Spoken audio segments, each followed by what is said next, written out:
미국 펜실베니아 주에서 23년 동안 농사를 지었던 큰 농장을 경영하던 한 사람이 있었습니다. 그는 농사 짓는 일에 만족하면서 살아가고 있었는데 어느 날 사촌형, 캐나다에 살고 있는 사촌형으로부터 편지가 왔습니다. 그는 석유 사업에 착수해서 큰 돈을 벌었다고 하는 그런 서신이었습니다. 그 편지를 받고 그는 사촌형에게 답장하기를, 나도 형의 그 석유 사업에 같이 동참했으면 좋겠다, 거기에 좀 동참시켜줬으면 좋겠다고 간절하게 이제 부탁을 했습니다. 그런데 곧 회답이 오기를, 석유공학 지식이 전혀 없는 사람은 석유 사업에 맞지 않으니까 너는 그냥 계속해서 농사 짓는 게 더 나을 것 같다, 그런 답신이었습니다. 이 사람이 오기가 났어요. 그래서 늦은 나이에 대학의 석유공학과에 입학을 해서 석유공학을 공부하게 됩니다. 상당한 수준까지 이제 공부한 다음에 사촌에게 다시 편지를 보냅니다. 나도 이제 석유공학에 대해서 어느 정도 공부를 했으니까 나도 형의 회사에 취직시켜 주시고 같이 사업을 했으면 좋겠다, 이렇게 부탁했습니다. 그러자 사촌형이 허락했고 그를 받아들입니다. 그래서 이 사람은 23년 동안이나 경영해왔던 그 농장, 큰 농장을 단돈 $833에 매각을 합니다. 그리고 캐나다로 건너가서 사촌형의 석유 사업에 동참하게 되었습니다. 한편 그의 농장을 새롭게 사들인 이 주인은 가축들에게 물을 먹이기 위해서 이제 그 자기 농장 안에 있는 그 지역을 쭉 탑사를 하는 중에 이리저리 살피던 중에 농장 안에 게을물에서 이상한 냄새가 나기 시작했습니다. 그래서 전문가를 불러다가 조사해 보니까 놀랍게도 그 농장 안에 엄청난 석유가 매장되어 있다는 사실이 이제 밝혀지게 됩니다. 그래서 새 농장 주인은 그 유전을 개발해서 엄청난 갑부가 되었다는 사실입니다. 이 농장을 팔고 캐나다로 간 그 사람은 23년 동안을 살아왔지만 전혀 자기 농장 안에 그런 엄청난 유전이 있다는 사실을 알지를 못했던 겁니다. 여러분, 인생사가 다 그렇습니다. 우리 인간에겐 늘 숨기지 못하는 고민이 있습니다. 첫 번째 고민은 겉은 보지만 속을 못 본다는 것입니다. 자기 농장에 엄청난 석유가 유전이 매장되어 있다는 것을 그 사람은 보지 못했습니다. 옛날의 역사를 보니까 미국이라는 나라가 아무 쓸모없는 땅이라고 여겼던 러시아로부터 알래스카라는 그 땅을 사들였죠. 시워드라고 하는 그때 당시 장관이 샀는데 백성들로부터 많은 지탄을 받습니다. 비난을 받습니다. 왜 쓸데없는 냉장고, 다 고장난 냉장고를 사냐 막 그러면서, 얼음덩어리 쓸데없는 시워드의 냉장고다 막 별명도 붙이고, 그러면서 우리 미국하고 떨어져 있는 곳인데 거기 어떻게 군사적으로 지키려고 그러냐, 뭐 별 얘기 다 있습니다. 그리고 모든 자원을 다 캐먹고 이제는 다 쓸데없는 쓰레기 같은 땅을 샀다고 야단했습니다. 그러나 나중에 그 알래스카를 탐사해 보니까 그곳에는 어마어마한 지하 자원이 매장되어 있다는 사실이 이제 밝혀졌죠. 그들이 그 당시 채굴한 철광석만 해도 $720만 헐값에 그 땅을 샀는데, 채굴한 철광석만 해도 $4,000만 넘는 그런 어마어마한 자원을 채굴했고요. 또 거기에는 금, 구리, 또 그 어마어마한 침엽수림이 있는 그 목재들, 천연가스, 기타 자원들의 시가를 어림잡아도 수십억 달러가 넘는 그런 가치가 있었다는 것입니다. 자, 우리 인간관계에서도 이렇게 외모만 보고 속사람은 못 봅니다. 그 사람의 진실성이라든지 또 그의 인간됨이라든지 그 속사람을 알 길이 없습니다. 이거 정말 답답한 노릇이죠. 두 번째 고민은 사람마다 현재를 보면서 미래를 보지 못한다는 겁니다. 과거라고 하는 건 지나간 것이고 현재도 또 금방 지나갈 것입니다. 밀려날 것입니다.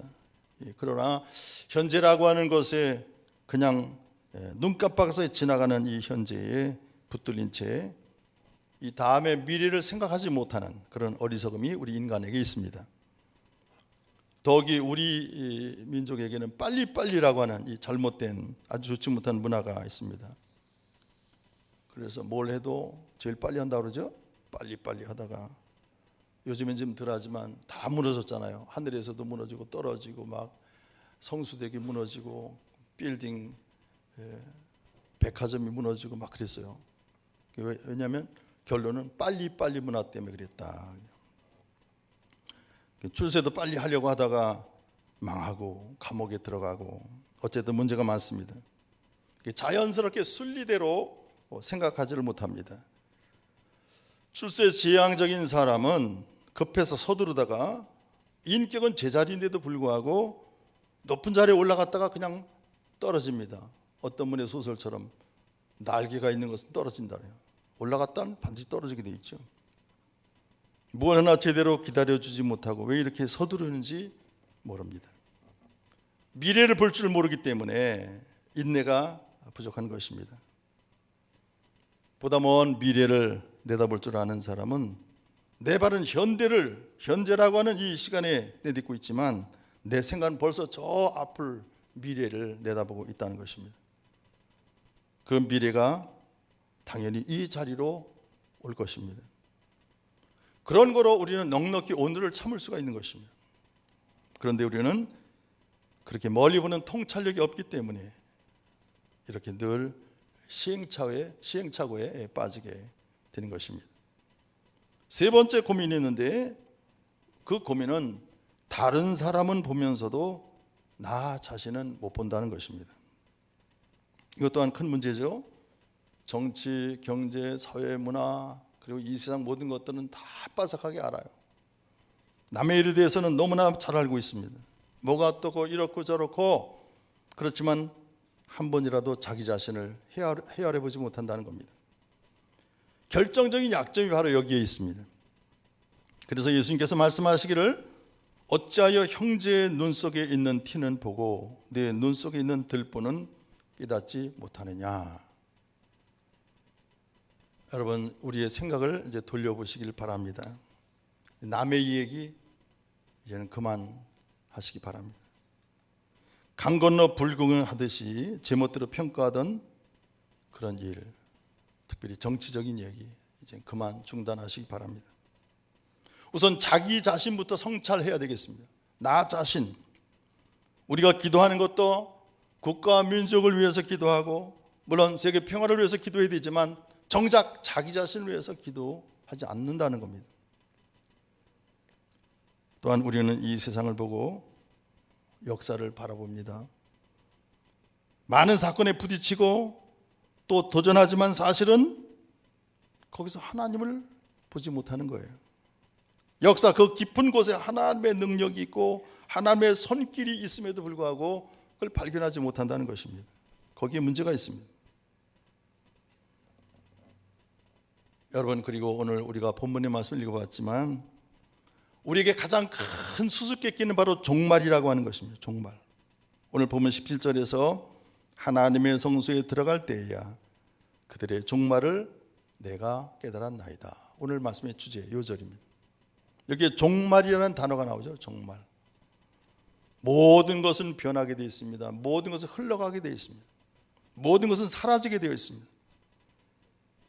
그러나 그 마지막은 어떻게 될 것인가? 그 종말에 대해서 우리는 초미의 관심사가 바로 거기에 있습니다. 세상에는 역시 문제가 있고 또 어리석음이 있습니다. 우리 또한 그 어리석음에 사로잡힐 때가 많습니다. 그 하나가 뭐냐? 바로 오늘 본문에도 있듯이 악인들의 형통함을 보는 것입니다.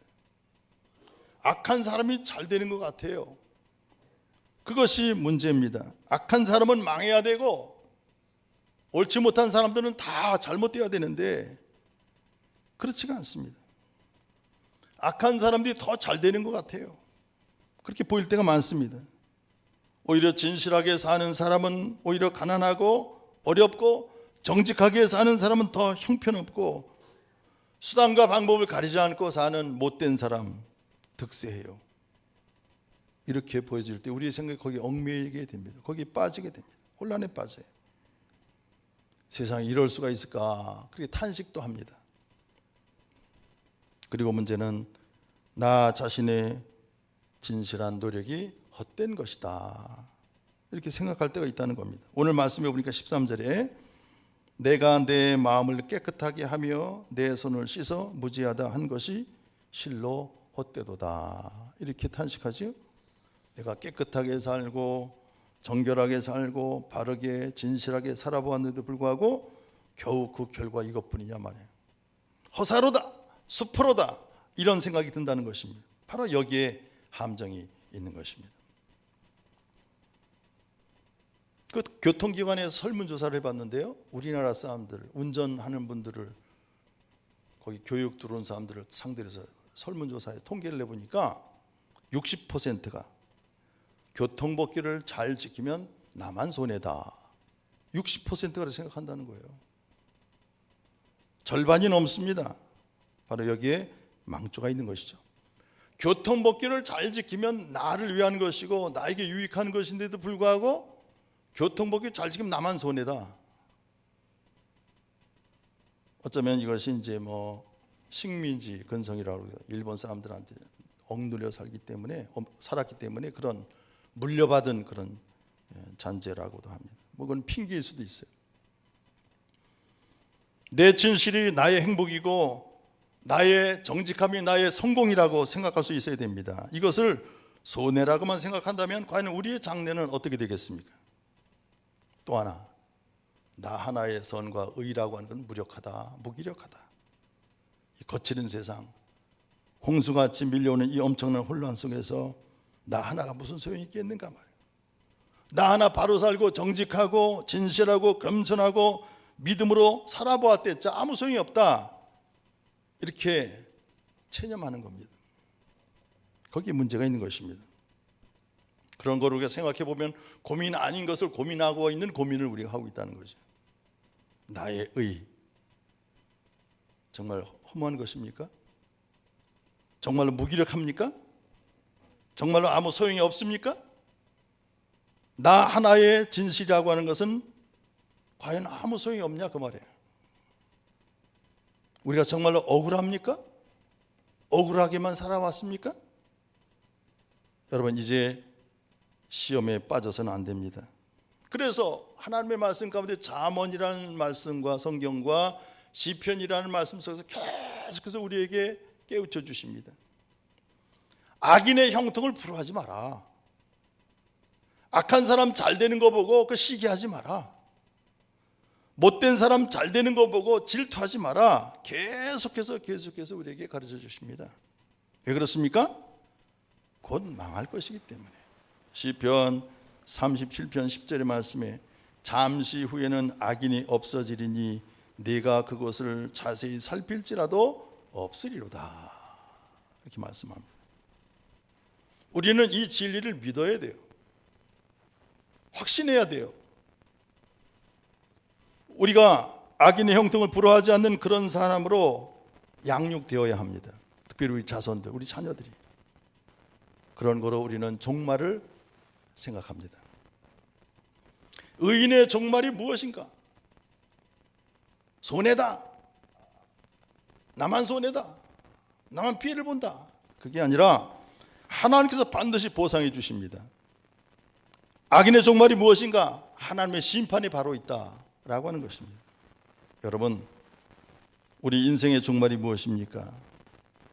저는 개인적으로 젊은이들이 빈둥거리면서 노는 걸 보면 참 가슴이 아파요. 더구나 여름만 되면 바캉스다, 해외여행이다, 지나치게 노는 것을 보면 정말 안타깝습니다. 오늘 이 세상에서 그렇게 놀아가지고서는 살아남기가 어렵습니다.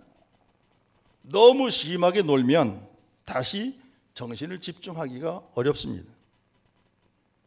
그만큼 워밍업의 시간이 길어진다는 거죠. 멀리 가면 멀리 돌아와야 된다 그러잖아요. 멀리 가면 갈수록 돌아오는 시간도 그만큼 또 멀어지는 거예요. 놀아도 아주 진실하게, 아주 지혜롭게 놀아야지 왕창 돌아버리면 내 운명이 곤두박질 칠 수도 있다라고 하는 것입니다. 정신을 차려야 됩니다. 특별히 20대에서 40대 이 젊은 세대 가장들, 뭔가 기술 하나쯤은 습득해야 됩니다. 독일에서 선교사를 7년 쉬마다 오신 우리 동기 목사님 얘기 들어보니까 독일 사람들은 아예 어렸을 적부터 기술 하나씩을 의무적으로 가져야 된대요. 한 가지씩 기술을 다 가져라, 그렇게 가르친다는 겁니다. 우리도 그랬으면 좋겠어요. 요즘 세상 취직하기 어렵다고, 세상 살기가 힘들다고 그냥 놀고 먹기만 해서는 안 됩니다. 지금이라도 늦지 않습니다. 40대 늦지 않아요. 지나보니까 40대도 젊은 거예요. 얼마나 새파랗게 젊은 거예요. 얼마든지 기술을 배울 수 있어요. 우리 소일도 성도님 나오셨나? 대단한 분이에요. 그분 명예퇴직 당하고 나서 열심히 학원 다니면서 포크레인 그거 배우고 타이르 붙이는 거 배우고 기술도 여러 가지 배우셨더라고요. 그래서 지금 열심히 일하잖아요. 그런 분들이 존경스러운 거예요. 그래야 돼. 나는 아무 기술도 없어, 나는 아무것도 할 줄 몰라, 나는 뭐 기계치야. 그건 자기 안에서 그런 거지 기계치 따로 없어요. 그렇잖아요.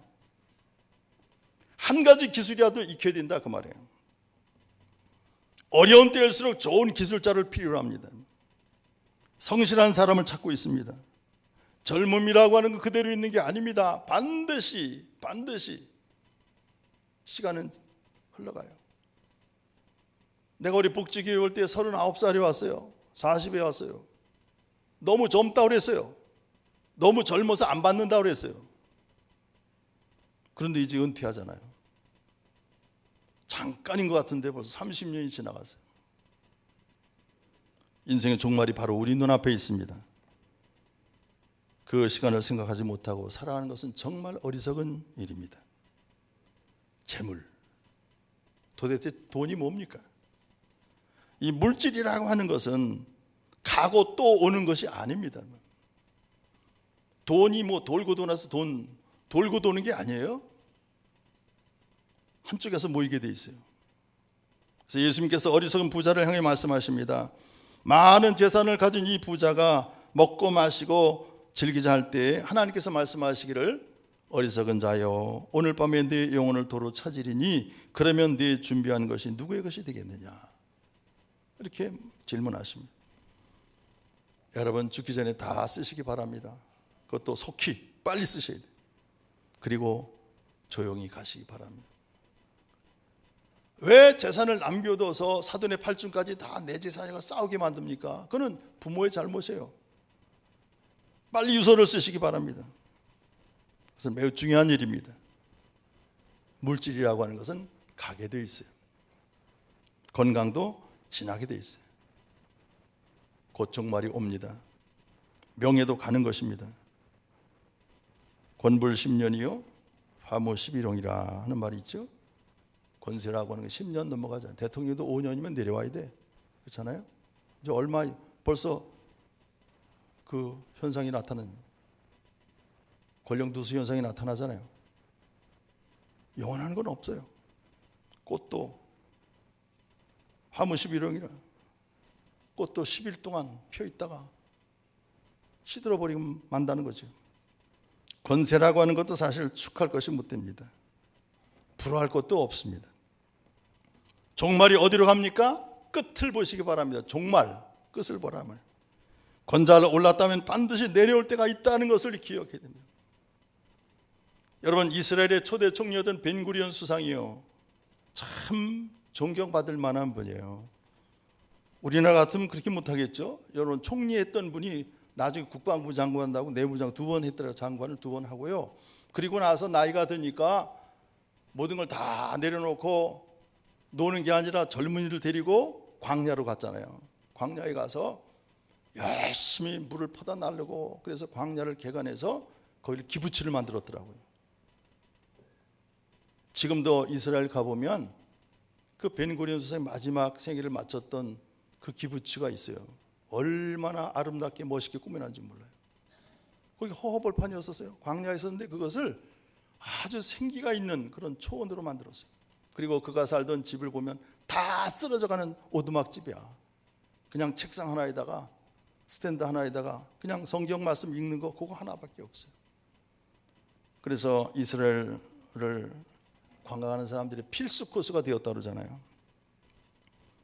중국의 장자가 어느 날 남루한 배옷에 다 떨어진 집신을 신고 윗나라 해왕을 배활하게 되었습니다.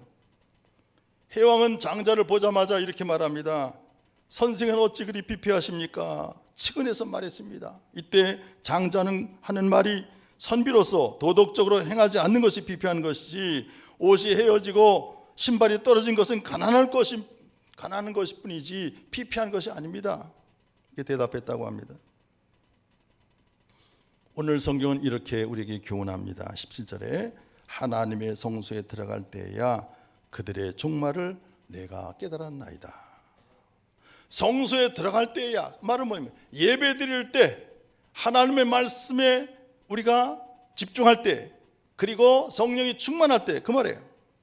하나님을 만나게 될 때 비로소 그들의 종말을 내가 알았습니다. 이제야 하나님을 알게 되었다 그 말입니다. 예전에는 이 세상을 사탄과 악인들이 주관하는 줄 알았는데 예배를 드리다 보니까 이 세상은 하나님이 주관하시는 것이구나. 하나님께서 모든 역사를 주관하시는 거구나. 하나님의 섭리대로 하나님의 뜻대로 하나님께서 모든 것을 창조하실 뿐만 아니라 섭리하시는 것이라는 것을 깨달았다 그 말입니다. 새로운 눈으로 세상을 바라봅니다. 그리고 나 자신을 봅니다. 오늘 본문 23절에 25절이 세 번역으로 제가 읽겠습니다. 그러나 나는 늘 주님과 함께 있으므로 주님께서 내 오른손을 붙잡아 주십니다. 주님의 교훈으로 나를 인도해 주시고 마침내 나를 주님의 영광에 참여시켜 주실 줄 믿습니다. 내가 주님과 함께하니 하늘로 가더라도 내게 주님밖에 누가 더 있겠습니까? 땅에서라도 내가 무엇을 더 바라겠습니까? 주님의 성전에서 이 사실을 깨달았습니다. 내가 얼마나 큰 죄인이라는 사실, 얼마나 큰 하나님의 사랑을 받는 존재라는 사실을 깨닫게 됩니다. 지금까지 내가 혼자 살아온 줄 알았는데, 내가 인간성인 줄 알았는데, 자선가인 줄 알았는데 돌아보니 하나님의 은혜가 충만했다. 나의 나 된 것은 하나님의 은혜로 된 것이다. 항상 오른손을 붙잡아 주셨습니다. 오늘 본문 마지막 절에 있죠. 주께서 나의 오른손을 붙잡으신, 오른손은 축복의 손을 말하지 않습니까? 이사야 6장에 가서 보면 이사야 선지자가 하나님의 성전에 들어가서 하나님을 뵙게 됩니다. 우시야 왕이 죽던 해 사촌 형이 왕으로 있을 때는 이사야가 높은 벼슬을 하던 사람입니다. 그러니까 어려움이 없었죠. 예배도 건성으로 드렸고 예배도 잘 안 드렸어요. 그런데 사촌 형이 죽고 나니까 모든 것이 다 망했잖아요. 없어졌잖아요. 그러니까 너무나 괴로운 마음으로 하나님의 성전 찾아 기도하다가 은혜 받은 거예요. 그게 바로 이사야 6장의 말씀입니다. 많은 고통을 당했지만 하나님의 성전에 들어갈 때 하나님의 영광을 보면서 하나님을 만납니다.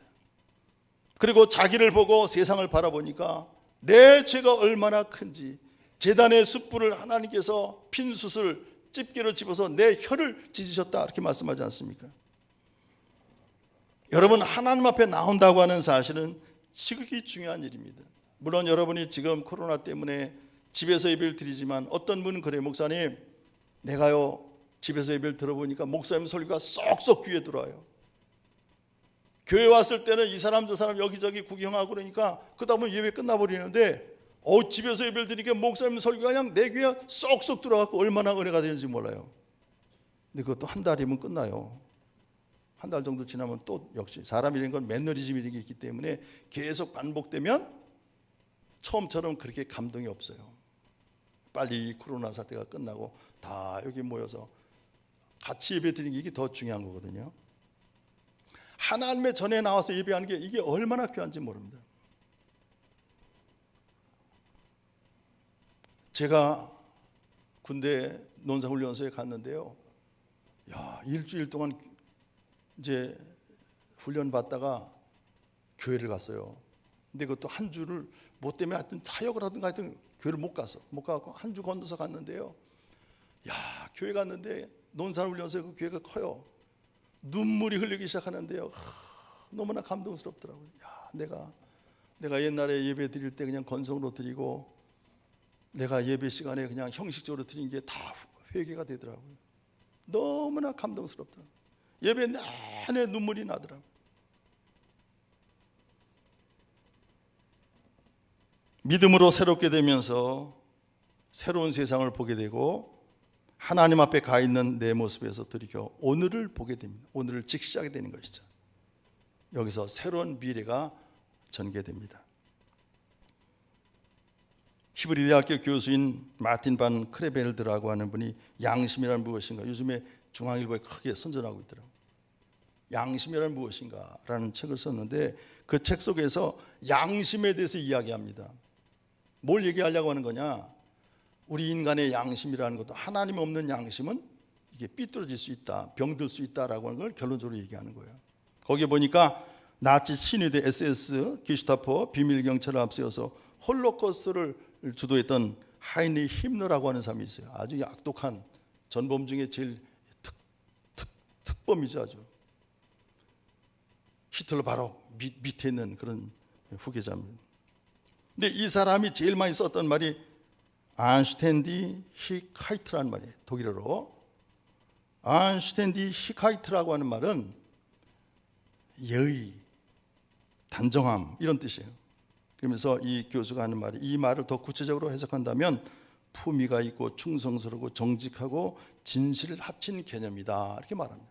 여러분, 이 하이니 힘너라고 하는 이 악독한 놈이 이런 점잖은 말을 많이 썼다는 거, 그리고 자기 부하들한테도 이 말을 안슈텐디 히카이트라는 말을 강조하고 너희들 행하라 이렇게 했다는 거예요. 더 웃기는 건 뭐냐면 저는 히틀러가 600만 명을 학살한 줄 알았어요. 찾아보니까 1100만 명을 죽였더라고요. 1100. 이스라엘 사람만 600만 명이지 나머지 500만 합쳐서 1100만 명을 학살한 이 히틀러가 이런 말을 했어요. 이 사람이 포로도 죽이고 슬라브족, 집시, 장애인, 동성연애자, 정치범 등등 1100만 명을 학살했는데 이런 말을 했습니다. 어록에 나오는 거예요. 나는 누군가에게 충분히 공정하지 못했다고 느낄 때 양심의 가책을 받는다. 나는 반대파를 박해하지 않도록 항상 주의해왔다. 정치적인 논란 때문에 누군가를 암살하는 일은 절대 허락하지 않았다. 이렇게 얘기했다는 거예요. 내가 양심적으로 살았다고 하는 얘기를 하는 겁니다. 우리가 생각할 때 세상에 제일 악독한 사람인데 자기가 양심적으로 살았다고 고백하는 거예요. 이런 양심, 이게 하나님을 떠난 양심을 말하는 겁니다. 하나님 없는 양심, 하나님께 예배하지 않는 사람들의 양심. 요즘 정치인들이 다 그렇잖아요. 지가 제일 잘났다 그러잖아요. 하나님이 없는 거예요. 하나님이 없으니까 자기가 정의를 행한다고 뭐를 개혁하게, 자기가 개혁당하게 되는데 개혁하겠다는 거예요. 이게 참 큰 문제 아니겠습니까, 여러분? 결국 가치관의 문제입니다. 신앙적인 가치관의 문제인 거예요. 오직 성전에서 오직 말씀으로만, 오직 성령으로만 가능한 얘기예요. 여러분, 원치 않는 어려움을 겪고 계십니까? 그것을 통해서 내게 주시는 하나님의 은혜가 커짐을 깨달으시기 바랍니다. 환난과 고난을 통해서, 또한 실패와 질병을 통해서 내게 주시는 엄청난 은혜를 바로 깨닫는 그 사람은 밝은 눈으로 세상을 바라볼 것입니다. 결코 부정적으로 보지 않냐고 긍정적으로 세상을 봅니다. 어둡게 보지 않고 밝게 보게 되어 있습니다. 하나님 중심으로 봅니다. 인간 중심으로 보지 아니고 하나님 중심으로 봐요. 하나님의 뜻을 보면서 살아갑니다. 사람의 욕심과 정욕으로 보지 않습니다. 오늘도 내 마음이 흔들린다면 아직 내 가치관이 잘못되었기 때문입니다. 시각이 잘못되었기 때문입니다. 십자가 앞에서 나의 죄인됨을 깨닫고 내게 베푸신 하나님의 그 엄청난 은혜와 사랑 깨달을 때 우리는 할 말이 없어지는 것입니다. 우리는 새로운 시각으로 세상을 바라보게 됩니다. 하나님의 의로우신 사랑, 자비와 능력으로 충만한 세상을 바라볼 수가 있는 것입니다. 이러한 영적인 시각, 이러한 영적인 지혜와 능력, 이런 깨달음이 있을 때 우리의 믿음은 절대로 흔들리지 않습니다. 우리에게 허락해 주신 하나님의 크신 축복이 성도 여러분과 함께 하시기를 주님의 이름으로 축원합니다. 기도하겠습니다. 아버지 하나님, 은혜를 감사합니다. 우리에게 올바른 가칭을 허락해 주시고 예수 그리스도의 십자를 통하여 온 세상을 바라보게 하신 너무나 감사합니다. 주님의 사랑으로 모든 것을 깨닫게 하시니 감사합니다. 우리가 주님의 성전에 들어와 예배 드릴 때 비로소 깨닫게 하시니 감사합니다. 이제는 이 세상을 긍정적으로 바라보게 하시고 밝은 눈으로 보게 하시고 건설적으로 보게 하시고 사랑으로 보게 하시고 용서하는 마음으로 바라보게 하여 주옵소서. 우리 주 예수 그리스도의 이름으로 간절히 기도드렸습니다. 아멘.